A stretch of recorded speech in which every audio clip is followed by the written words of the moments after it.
좋은 아침입니다. 우리 찬양하시면서 아침 제풀 함께 드리시도록 하겠습니다.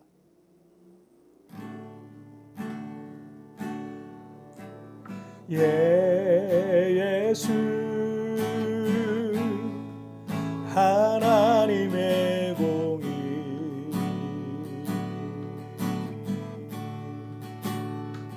주 독생자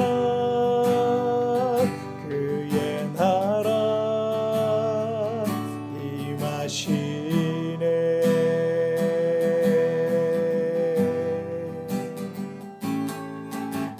예수 재물이 되신 주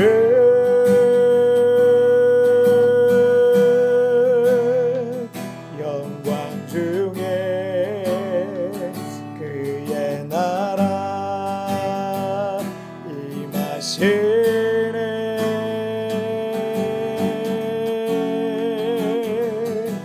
주의 나라 영원하며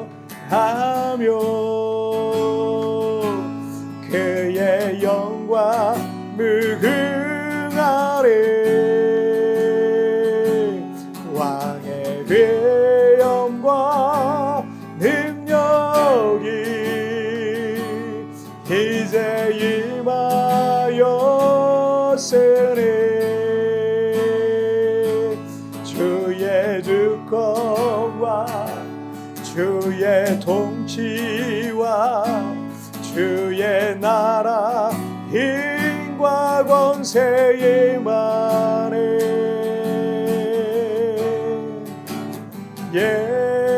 예수 하나님의 공의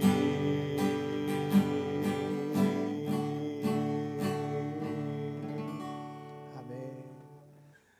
자, 우리 같이 기도하시겠습니다. 하나님 아버지 감사합니다. 오늘도 우리에게 주님을 예배하고 찬양할 수 있는 이 놀라운 은혜와 특권을 주셔서 감사합니다. 오늘 마음과 중심을 다해서 하나님을 예배할 때 예배하는 이곳에 임재하여 주옵소서. 감사하며 예수님의 이름으로 기도하옵나이다. 아멘. 오늘 우리에게 주신 하나님의 말씀 마태복음 6장 13절 말씀 제가 봉독해 올리도록 하겠습니다. 우리를 시험에 들게 하지 마시옵고 다만 악에서 구하시옵소서. 나라와 권세와 영광이 아버지께 영원히 있사옵나이다. 아멘. 한국에 있을 땐 사역할 땐 이 기독교 백화점이라는 곳에 종종 갔었습니다. 그곳엔 보통 이 교회에서 필요한 이 크리스천 용품들도 많고 또 신학과 또 경건 서적들도 많이 구비되어 있습니다. 그래서 아마도 저와 같은 이 목회자들은 일반 쇼핑몰에 가면 관심 있는 게 별로 없다 보니까 그 쇼핑 시간이 무척 지루합니다. 그런데 이 기독교 백화점 같은 곳에 가면 시간 가는 줄 몰라요. 아무래도 교회에서 필요한 물품들도 다 모아놓고 또 그곳에 보고 싶었던 책들도 많기 때문일 겁니다. 그런데 그 책들 중에 대표기도 이렇게 하세요. 뭐 대표기도 하는 법, 기도하는 법 이런 제목의 책들도 어렵지 않게 이제 보게 됩니다. 많은 성도들이 처음 신앙생활을 시작하면서 어떻게 기도해야 하는지, 기도하는 방법이 무엇인지를 알고 싶어 하기도 합니다. 그래서 우리 교회에서는 이 기도의 5손가락이라고 하는 이 세가족 성경 공부반을 만들어서 기도 생활의 기초적인 부분을 훈련하기도 합니다. 처음 신앙생활하는 성도들이 이 기도를 어떻게 해야 되는지에 대해서 이 기억하기 쉽게 이 5가지 주제, 5손가락으로 이제 가르쳐 드리고 있는데 이 주기도문과는 순서와 표현은 약간은 다를 수 있지만 주님이 가르쳐 주신 그 기도 안에 있는 요소는 그대로 다 이제 녹아져서 이제 들어가 있습니다. 그래서 엄지는 하나님 아버지 기도할 때 이제 처음 기도의 대상이죠. 9절에 나오고 이제 검지는 감사합니다. 감사와 찬양 9절, 10절, 13절. 중지는 용서해 주세요. 회개 12절 말씀이고요. 약지는 도와주세요. 간구 11절 말씀과 같고요. 새끼는 예수님의 이름으로 기도합니다. 아멘. 13절에 나오죠. 자, 오늘 본문 이 13절을 한번 보시죠. 우리를 시험에 들게 하지 마시옵고 다만 악에서 구하시옵소서. 나라와 권세와 영광이 아버지께 영원히 있사옵나이다. 아멘.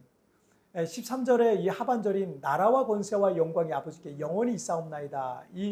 이것은 기도를 마치면서 하나님께 올려드리는 찬양과 같은 겁니다. 여기서의 나라는 하나님의 나라를 말합니다. 주기도문을 시작하던 10절에서도 나라가 임하시오며 라는 기도를 드렸었잖아요. 우리는 이 땅에 살아가지만 하나님 나라의 백성이며 천국의 시민입니다. 그래서 이 땅에서 하늘의 질서를 존중하고 그 말씀에 순종하며 그 말씀을 지키며 살아가는 거예요. 그래서 이 세상에서도 천국 백성으로서의 정체성을 갖고 살고 있으면서 또 천국의 예고편을 보면서 작은 하나님 나라를 맛보고 경험하며 살아가게 되는 거죠. 자, 그리고 권세라는 것은 뜻이 하늘에서 이루어진 것 같이 땅에서도 이루어지게 하는 하나님의 권세, 우리의 기도를 들으시고 역사하실 권세, 하나님 나라로 임하실 권세 등등을 말합니다. 그리고 영광은 우리의 모든 기도를 들으시고 응답하심으로 마땅히 받으셔야 할 그 영광을 말합니다.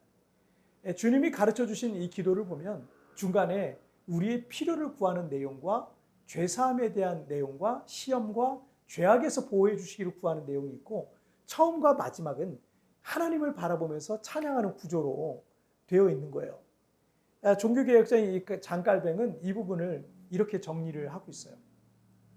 크리스찬은 결핍과 역경, 한계 따위에 깊이 들어갔었지만 마침내 하나님이 온전히 채워주신다는 진리로 되돌아오게 마련이다. 자, 우리가 삶을 살아가면서 인생의 여러 가지 문제들로 인해서 고통의 시간을 보낼 때 우리는 우리의 결핍과 역경과 한계를 놓고 하나님의 은혜를 구하고 도움을 구하는 거예요. 자, 그렇게 우리의 기도는 우리의 필요를 구하는 데 급급하고 모든 기도가 필요를 구하는 것에만 집중되어 있을 때가 있습니다. 그리고 필요한 게 없을 때, 모든 일이 형통하고 평안할 때는 기도 생활도 게을러지는 것이 일반적이에요.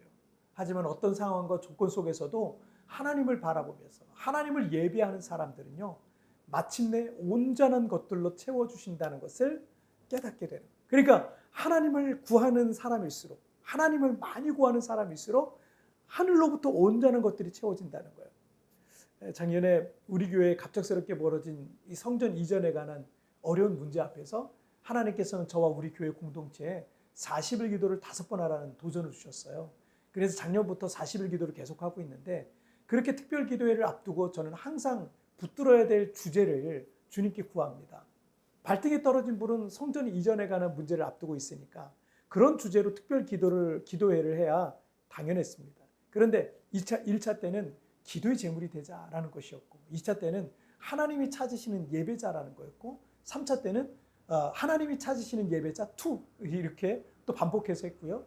또 이번 4차 때는요, 하늘에 계신 우리 아버지라는 주제로 말씀을 나누고 있고 성도들과 기도하고 있는 거예요. 발등에 떨어진 불은 성전 이전이지만 하나님께서는 우리가 계속해서 주님을 예배하며 하나님께 더 가까이 나아가고 주님을 바라보는 일에 더 집중하게 하셨어요. 아직까지 성전 이전에 대한 문제로 구체적으로 기도하지 않고 있습니다. 오히려 하나님을 예배하고 하나님을 더 바라보면서 그렇게 나가는 일에 집중하고 있습니다. 그런데 이 장깔뱅이의 말처럼 마침내 하나님이 온전히 채워주신다라는 것을 저는 굳게 신뢰합니다. 여러 염려와 걱정이 없을 수는 없지만 나라와 권세와 영광을 영원히 받으실 하나님 아버지를 바라보십시오. 마침내 더 온전한 것으로 채워주실 겁니다. 자, 우리 같이 기도하실까요? 살아계신 하나님 아버지, 감사합니다. 오늘도 이렇게 하나님 말씀으로 예배하며 오늘도 주님께 나아갑니다. 때때로 우리는 이 세상에 있는 것들 구하느라 우리의 기도의 모든 것들이 세상의 필요, 나의 필요에만 간절하게 매달리는 경우가 많습니다. 그러나 하나님 아버지를 구할 때, 하나님을 바라볼 때 하늘로부터 더 온전하고 완전한 것들이 채워진다는 사실을 기억하면서 나라와 권세와 영광이 아버지께 영원히 있사옵나이다라고 믿음으로 고백하는 오늘 하루가 되게 하여 주옵소서. 오늘도 나를 붙드시고 나와 함께 하실 하나님을 찬양하며 예수님의 이름으로 기도하옵나이다. 아멘. 여러분, 뒤편에 나오는 오늘의 묵상 보시면서 개인적으로 묵상하시고요. 짧게라도 뜨겁게 기도하시면서 오늘 하루 주님과 동행하시기 바랍니다. 내일 우리 굿모닝 집으로 뵙겠습니다. 여러분 승리하세요. 여러 염려와 걱정이 없을 수는 없으나 나라와 권세와 영광을 영원히 받으신 하나님 아버지를 바라보십시오.